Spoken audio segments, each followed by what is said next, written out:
So far, what we have been talking about is gas laws that have to do when you just have one gas at a time. But in reality, and that seems to happen almost every chapter we do, doesn't it? Where we start out with a very simple, very isolated concept, and then we say, but in reality. And that's what's going to happen here too. In reality, we hardly ever have one gas in a container by itself. In the air that's around you, we concentrate on the oxygen part because that's what we breathe. But the air that we breathe is a mixture of nitrogen and oxygen and carbon dioxide and argon and a lot of other different gases all put together. Okay, so in most reaction vessels that you're going to have more than one type of gas that's going to be present there. Now, the nice thing about gases is that because, as we've talked about several times already, the molecules are so spread apart, and normally gases don't react with one another very much. And so the fact that you've got all these gases together in the same container doesn't make any difference. It doesn't matter that you've mixed them all together. What does matter, though, is that if you're trying to relate the pressure, the volume, and the temperature to the number of moles that you have to take into account that probably that gas that you're interested in isn't the only gas that's present. And so that's why we're going to go into this particular section of the chapter, where if I have more than one gas present, what does that look like? So the first topic that we need to hit if I have more than one gas present is called a mole fraction. And a mole fraction is just very simply a ratio. The way that I write the formula for finding mole fraction is a capital X. And so what this means is the mole fraction of gas A. I'm just calling it gas A just to be general. It might be the mole fraction of oxygen or the mole fraction of carbon dioxide. So this is whatever gas you're talking about. So you're going to put the number of moles of that gas over the total moles of gas in the entire container. I'm just going to add everything all together. Again, they don't react with each other very much. And so all this is a ratio between the two. Since I have moles on the top and moles on the bottom, moles cancels.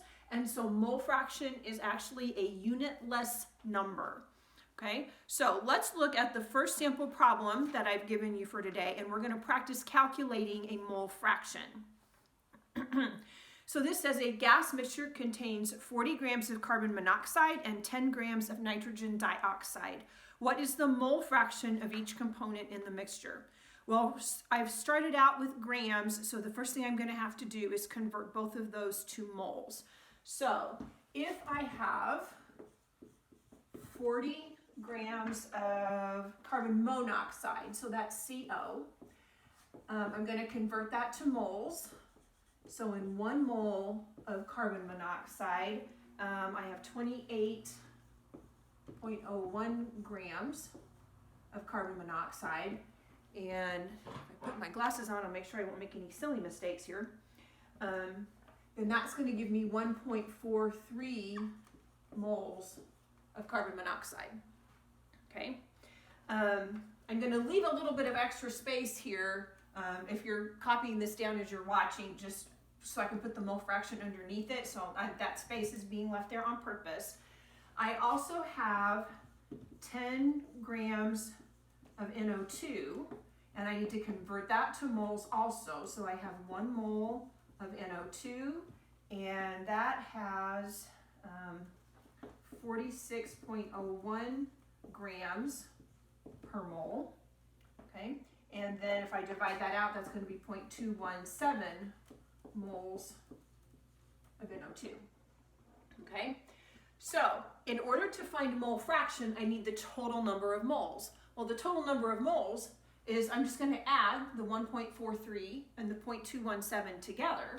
So when I do that, you'll have to watch significant figures. So to the correct number of significant figures, I am going to have 1.65 as my total number of moles. Okay, so that's total, because I just added the two together. This has 2 significant or 2 digits after the decimal. This one has 3, so the final answer is just going to have 2. Okay, now to find mole fraction, I'm going to take the number of moles of that component over the total number of moles. So the way that I write that is the mole fraction of carbon monoxide, I put the CO down here as a subscript, equals, I have 1.43 moles of carbon monoxide over 1.65 moles total. And when you divide that, you end up with 0.867. Okay, again, there are no units here because moles cancels out. This is just a ratio, just a proportion between the two, but with no units. Similarly, I'm going to find the mole fraction for NO2. And so I would have 0.217 moles over 1.65 moles. And that will give me a mole fraction of 0.132. Okay? So that is mole fraction. Now, when I put these two gases into the same container, they're not going to react with each other, and they're both going to be contributing to the total amount of pressure that's happening in the container. And each one of them, since they're each contributing, each has a partial amount of the pressure that they're contributing towards.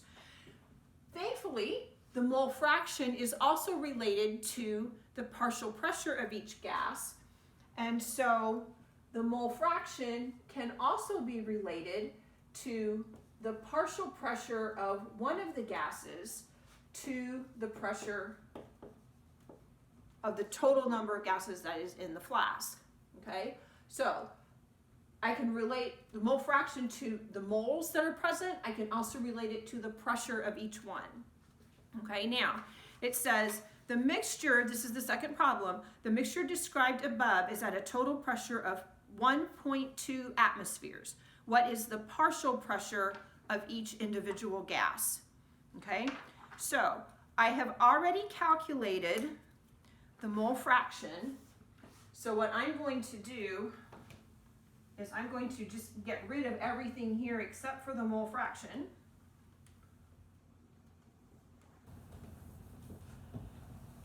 So we've got some more space. All right.